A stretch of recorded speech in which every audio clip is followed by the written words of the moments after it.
What's up mga kapwa ko, Bicolanong Uragon. For today's video, tayo nga po pala ay mag-tutorial about nga po kung paano magbayad ng ating pong Skyro gamit po ang ating GCash. So ayan pong tinuturo po ng aking daliri, ayan pong may circle na yan, dyan po natin pipindutin ang ating Skyro at ilagay lang po natin ang ating 4-digit password or 4-digit PIN sa ating pong Skyro account. Alam nyo naman po yun kung ano po ang inyong mga 4-digit password sa inyo pong mga Skyro account.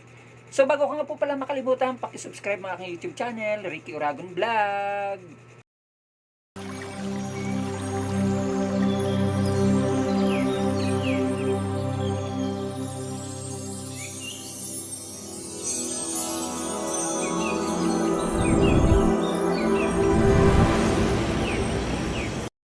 At iyan nga po mga kapatid, pagkatapos po natin i-enter ang ating 4-digit PIN or 4-digit password, dito na po tayo dadalhin ng ating screen ng ating po mga cellphone or kung ano po ang inyong mga ginagamit sa pagbayad po ng Skyro. At iyan po nakikita nyo po ang aking bayarin, 2,702 ang aking pong bayarin sa Skyro.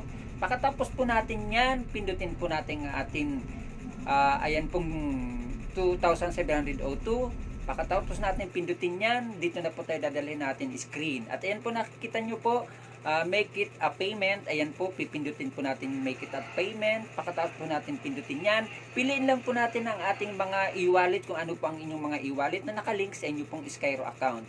Sa akin po, GCash po ang aking pinindot dahil yan po ang nakalink sa akin Skyro. Aircon po yan ang aking kinuha nang ako po ay kumuha sa FC dito po sa may Binakayan branch. So bali, ayan nga po mga kapatid, pili lang po kayo dyan kung ano po ang pipindutin nyo, Open GCash or True QR Code. Sa akin po Open GCash kasi yan po ang mas madali para sa akin or yan ang aking alam.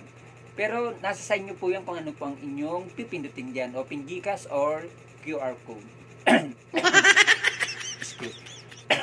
At yan nga po mga kapatid, pagkatapos natin nga pindutin yan, dito na po tayo dadalahin sa atin pong screen ng ating GCash. Enter nyo lang po ang inyong 4-digit PIN dyan uli or 4-digit password sa inyong mga GCash. Alam nyo naman po yan kung ano po ang inyong mga 4-digit password. Siguraduhin lang po natin na may laman po ang ating GCash para makapagbayad po ng ating loan sa Skyro. At ayan po, nakikita nyo po ang aking bayarin. Yung po may circle na yun at doon ko po pinindot. At pagkatapos po nyan, yung pindutin yan, makikita nyo po, magpuproceed na nyo po ang inyong bayad. At ayan, nakikita nyo pong may turo ng araw na yan, yun po na na-receive na po nila ang aking payment sa GCash. At balik nga po tayo sa ating screen sa Skyro. At ayan, nakikita nyo po, zero na po, wala na po dyan yung 2,702. At ayan, nakikita nyo na nga po mga kapatid, zero na po, bali sa next month na naman po ako magbabayad. Simpleng tutorial lang po ito mga kapatid.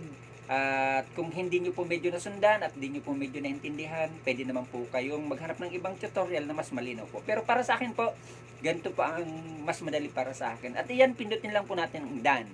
So dito na po tatapusin. Bye-bye. God bless.